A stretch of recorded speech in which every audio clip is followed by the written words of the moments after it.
Ja som bol vyše 20 rokov cudzincom a boli to pre mňa roky, ktoré by som asi nemohol prežiť tu.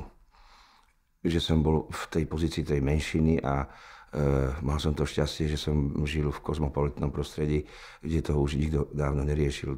Chcem povedať príklad, že keď som sa v Barcelone niekoho opýtal, koľko je hodín, tak som skončil u nich doma. Normálne za stolom s mačkami, s obsami aj s 12 členov rodinou a všetci sa ma vypýtali, odkiaľ som. Tu v Bratislave, keď sa niekoho opýtam, koľko je hodín, tak každý sa otočí a uteká rýchlo preč.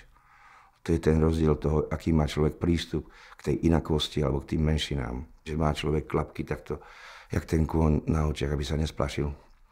Ale keď ich takto otvorí, tak zistí, že v tej inakosti je strašná bohatosť v tom, že sa zblížujú kultúry, že jeden sa naučí od druhého a ho to obohatí. Je to škoda, že sa správame k sebe tak, ako sa správame.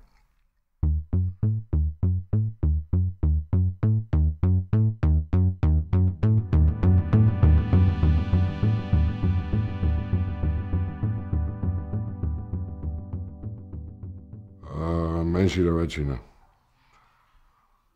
Stupeň dospelosti spoločnosti merá sa ku stupňu tolerancie väčšine ku menšine. Poďme taký obraz Bernardína a Chihuahua. Bernardín spí, Chihuahua spí. Bernardín spí, Chihuahua čeká a Bernardín pokračuje spať. V obrátenej situácii Bernardín začne čekať, Chihuahua spí, Chihuahua sa zobudí, alebo uteče, alebo skape od strachu, infarktuje.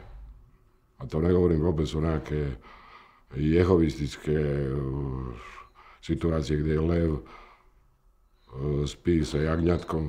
To je normálne, pes a pes. To znamená, Chihuahua musí čekať aj kvôli strachu, aj kvôli tomu, lebo Bernardín, keď spí, on sa môže otočiť a zavaliť tú Chihuahua a Chihuahua skape. Tak on je upozorní tým štekutaním.